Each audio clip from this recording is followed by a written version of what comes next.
Friends, അപ്പോൾ നമ്മളുടെ വീട് പണിയിൽ നമ്മൾ ബെൽറ്റ് വാർപ്പ് കഴിഞ്ഞു. അടുത്ത ഘട്ടം നമ്മൾ കാണിച്ചു എന്ന് വെച്ച് കഴിഞ്ഞാൽ മണ്ണൊക്കെ ഇട്ട് ആ ഒരു എല്ലാ ഫ്ലോറിങ്ങിൻ്റെ ആ പ്രാരംഭം അതിൻ്റെ ആദ്യപടി എന്താണെന്നുള്ളത് നമ്മൾ കാണിച്ചു തന്നു. പക്ഷേ നമ്മളിപ്പോൾ ഫ്ലോറിൻ്റെ പണി മുഴുവനായിട്ട് ചെയ്യില്ല, അതിൻ്റെ ആ പ്രാരംഭ നടപടികൾ മാത്രമാണ് ചെയ്തു വെച്ചത്. അത് കഴിഞ്ഞിട്ട് നമ്മൾക്ക് കുറച്ച് ദിവസം കൂടെ ഇതൊന്ന് സെറ്റാവാൻ എടുക്കും. അപ്പോൾ അതിൻ്റെ ഇടയ്ക്ക് നമ്മളൊരു 4-5 ദിവസത്തെ ടൂറൊക്കെ പോയി വന്നു. അപ്പോൾ വന്ന് നോക്കുമ്പോൾ ഇതാണ് ഒരവസ്ഥ.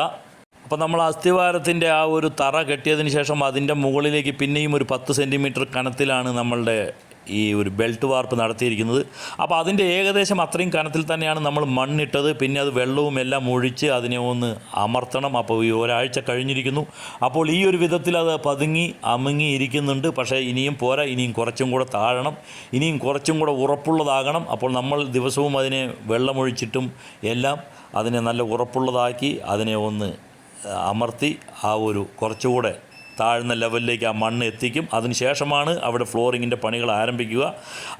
അതിന് മുൻപായിട്ട് തന്നെ നമ്മൾക്ക് ചെയ്യേണ്ടത് എന്താണെന്ന് വെച്ച് കഴിഞ്ഞാൽ ചുമരുകളുടെ പണിയാണെന്ന് നമ്മൾ നേരത്തെ പറഞ്ഞു. ഇനി നമ്മൾ ചുമരിനുള്ള എല്ലാ റൂമിനെയും എല്ലാം വേർതിരിച്ചിട്ടുള്ള ആ ഒരു ചുമരിനുള്ള പരിപാടികളാണ് നടത്തേണ്ടത്. അപ്പോൾ അതാണ് ഈ നടന്നുകൊണ്ടിരിക്കുന്നത്. അപ്പോൾ ചുമരാണ് ഇനി പണിയുന്നത്. അപ്പോൾ നമ്മളുടെ ഡ്രോയിങ് പ്രകാരമുള്ള ഓരോ റൂമിനുമുള്ള അളവുകൾ എന്താണ് എന്ന് നോക്കി അത് അളന്നെടുത്ത് അതുപ്രകാരമാണ് ഈ ഇഷ്ടികകൾ നമ്മൾ ആ ബെൽറ്റ് വാർത്തതിൻ്റെ ഇല്ലെങ്കിൽ അസ്ഥിവാരത്തിൻ്റെ മുകളിൽ ആ ബെൽറ്റ് വാർത്തതിൻ്റെ മുകളിലേക്കായിട്ട് ഇഷ്ടികകൾ അഥവാ ചെങ്കല്ല് വെച്ച് നമ്മൾ ആ ഒരു ഓരോ റൂമിൻ്റെയും അളവുകൾ എത്രയാണെന്നനുസരിച്ച് അതിനനുസരിച്ചിട്ടാണ് ആ ഇഷ്ടികകൾ പതിക്കുന്നത്.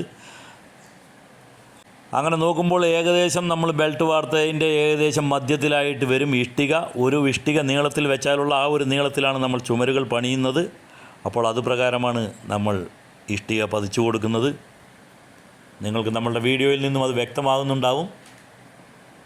നമ്മൾ ഏകദേശം ഒരാഴ്ചയാണ് നമ്മൾ വേറെ പണിയൊന്നും ചെയ്യാതെ ആ ഒരു ഫ്ലോറിങ്ങിൻ്റെ ആ മണ്ണ് നികത്തി അതൊന്ന് അമുങ്ങാൻ അതൊന്ന് പരുവപ്പെടാൻ വേണ്ടി കാത്തിരുന്നത്.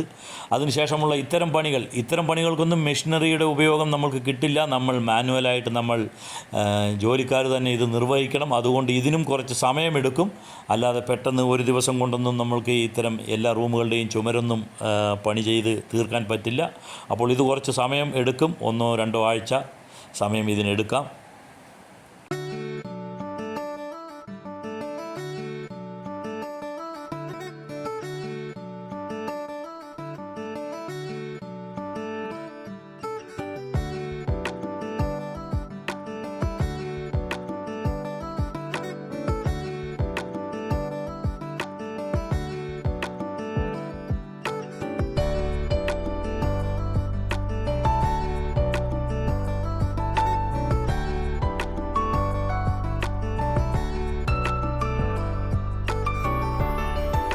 വാതിലുകൾ വരുന്നവിടെയും അതേപോലെ ജനലുകൾ വരുന്നവിടെയും എല്ലാം ആ ഒരു ഗ്യാപ്പെല്ലാം വിട്ടിട്ട് വേണം ഇത്തരം ചുമരുകൾ പണിയാൻ. അതെല്ലാം വളരെ ശ്രദ്ധിക്കേണ്ട കാര്യങ്ങളാണ്. അതുപോലെ തന്നെ ഇനിയുള്ള കാര്യങ്ങൾ ഓരോ അളവും ശ്രദ്ധിച്ച് ചെയ്യണം. ഇല്ലെങ്കിൽ നമ്മളുടെ റൂമുകളുടെ ആ ഒരു അളവിനെല്ലാം വ്യത്യാസങ്ങളൊക്കെ ഉണ്ടാകും. എല്ലാം പാളിപ്പോകാനുള്ള സാധ്യതകളൊക്കെയുണ്ട്. അപ്പോൾ വളരെയേറെ ശ്രദ്ധ പുലർത്തേണ്ട ഒരു കാര്യമാണ് ഈ ഒരു പണിയെല്ലാം.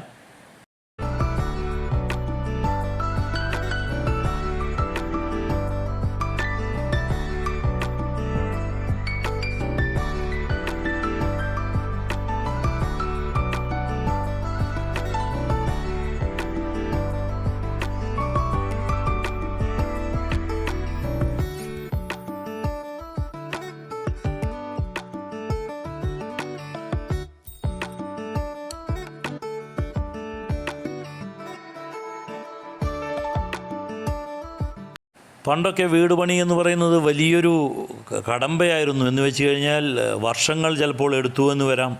അങ്ങനെയൊക്കെയാണ്. ഇപ്പോൾ അതല്ല സ്ഥിതി. ഇപ്പോൾ സാധനങ്ങളുടെ ലഭ്യത, അതേമാതിരി പണി ചെയ്യാനുള്ള ആ ആളുകളുടെ ലഭ്യത, ഇതൊക്കെ അനുസരിച്ച് നമ്മൾക്ക് 4-5 മാസം ഇല്ലെങ്കിൽ 4 മാസം മുതൽ 6 മാസം വരെ ഉള്ള ഒരു കാലയളവിൽ തീർക്കാൻ പറ്റുന്ന ഒന്നാണ് വീട് പണി. അത്രയും ഇന്ന് കാലം മാറിയിരിക്കുന്നു. ഇന്ന് പലതിനും നമ്മൾ മെഷീനറിയാണ് ഉപയോഗിക്കുന്നത് എന്നെല്ലാം നമ്മൾ നേരത്തെ പറഞ്ഞു. അതുകൊണ്ട് തന്നെ ഒരുപാട് പണികൾ നമ്മൾക്ക് വേഗത്തിൽ ചെയ്തു തീർക്കാൻ പറ്റും.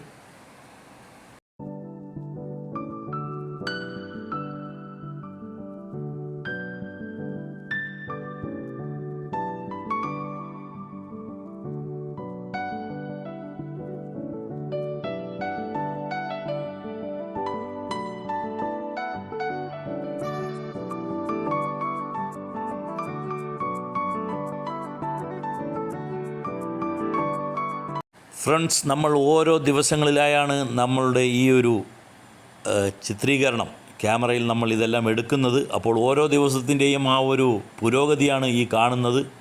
ആദ്യത്തെ ദിവസം നമ്മൾ കണ്ടത് ആ ഇഷ്ടിക പതിക്കുന്നതാണ്. പിന്നീട് അത് കുറച്ച് അല്പം കൂടെ ഉയരത്തിലേക്കായിരിക്കുന്നു. അങ്ങനെ ഓരോ റൂമുകളും ഉയരത്തിലായിക്കൊണ്ടുവരുന്നു. നമ്മൾ 1, 2, 3 ദിവസങ്ങൾ എടുത്തുകൊണ്ടാണ് ഇതെല്ലാം ചെയ്യുന്നത്. ഓരോ ദിവസത്തെയും ആ ഒരു പുരോഗതി എന്ന് വെച്ച് കഴിഞ്ഞാൽ എൻ്റെ ഉദ്ദേശം ഇത്രയേ ഉള്ളൂ. ഓരോ ദിവസവും നമ്മൾ എത്രത്തോളം ഈ പണിക്ക് നമ്മൾ എത്ര ആളുകൾ വേണം, എത്രമാത്രം പണികൾ ചെയ്യാൻ പറ്റും എന്ന് വെച്ചാൽ വീടിൻ്റെ വലുപ്പത്തിനനുസരിച്ചിട്ട് അത് വീടിൻ്റെ വലുപ്പത്തിനനുസരിച്ച് നമ്മൾക്ക് സമയങ്ങൾ ജാസ്തിയോ കുറവോ ഒക്കെ ആകാം. എങ്കിലും നമ്മൾ ഈ ഒരു വീടിൻ്റെ സൈസും കാര്യങ്ങളും എത്ര റൂമുകളുണ്ട് എന്നെല്ലാം നമ്മൾ നേരത്തെയുള്ള നമ്മളുടെ വീഡിയോയിൽ പറഞ്ഞിട്ടുള്ളതാണ്. അപ്പോൾ അതുപ്രകാരമുള്ള ഒരു കണക്കാണ് ഈ കാണിക്കുന്നത്. എന്ന് വെച്ച് കഴിഞ്ഞാൽ ഓരോ ദിവസവും ഇത് 2ാം ദിവസത്തെ കാഴ്ചയാണ് ഈ കാണുന്നത്. എന്ന് വെച്ചാൽ ബെൽറ്റ് വാർപ്പിന് ശേഷം അതിന് മുകളിലുള്ള ഈ ചുമരുപണിയുടെ 2ാം ദിവസം എന്നാണ് ഞാൻ ഉദ്ദേശിച്ചത്.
മൂന്നാം ദിവസമാകുമ്പോഴേക്കും ഏകദേശം ഒരുമാതിരി എല്ലാ റൂമുകളുടെയും തന്നെ ഒരേ പൊക്കത്തിൽ വാളുകൾ ആയിക്കഴിഞ്ഞിരിക്കുന്നു. ഇനി കുറച്ച് ഭാഗം മാത്രം ബാക്കിയുണ്ട് ആ ഒരു ലെവലിലേക്ക് എത്താൻ.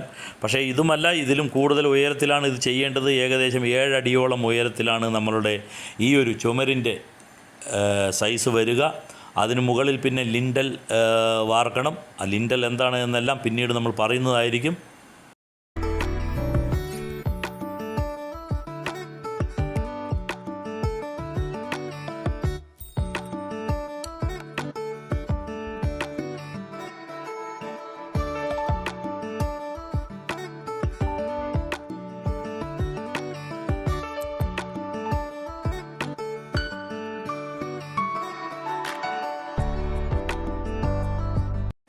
ഫ്രണ്ട്സ്, നമ്മളപ്പോൾ 4 ദിവസം കഴിഞ്ഞിരിക്കുന്നു ചുമരുപണി തുടങ്ങിയിട്ട്. അപ്പോൾ 4ാമത്തെ ദിവസത്തെ ഒരു പുരോഗതിയാണ് കാണുന്നത്.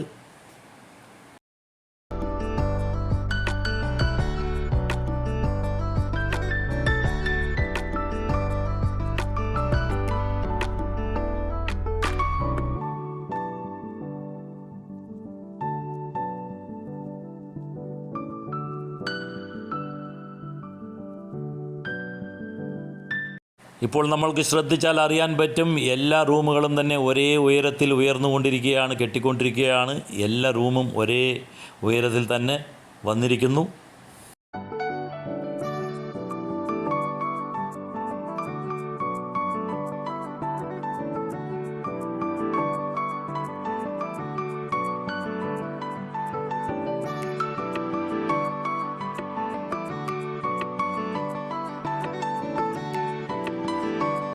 നമ്മൾ ഏകദേശം 10-25 ദിവസം മുൻപാണ് ഈ ഒരു സ്ഥലത്ത് കുറ്റിയടിക്കുന്നതിൻ്റെ വീടിൻ്റെ ആ ഒരു ആദ്യഘട്ടം, വീട് പണിയുടെ ആദ്യഘട്ടമായിട്ടുള്ള കുറ്റിയടിക്കലിൻ്റെ വീഡിയോ ഇട്ടിട്ട് നമ്മളിപ്പോൾ ഏകദേശം 10-25 ദിവസമാണ് ആയിട്ടുള്ളത്.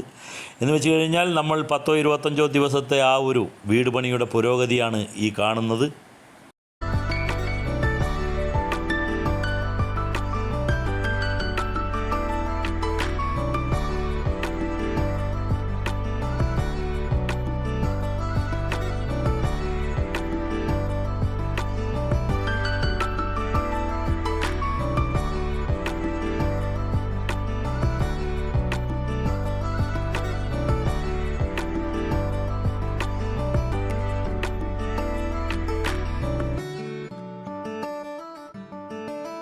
ഇടയ്ക്ക് ചെറിയൊരു മഴ പെയ്തതുകൊണ്ട് നമുക്ക് ആ ഫ്ലോറിങ്ങിൻ്റെ സ്ഥലത്തൊന്നും വെള്ളം ഒഴിച്ചു കൊടുക്കേണ്ടി വന്നില്ല.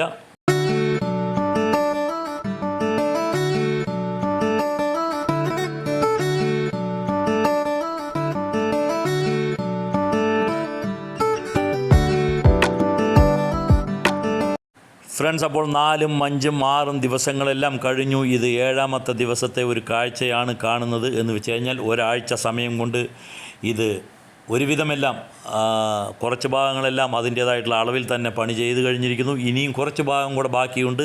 ഞാൻ നേരത്തെ പറഞ്ഞു 7 അടിയോളമാണ് ഇതിൻ്റെ ഒരു ഉയരം വരിക. ചുമരിൻ്റെ 7-7.5 അടി ഉയരത്തിൽ തന്നെ വന്നിട്ടുണ്ട്.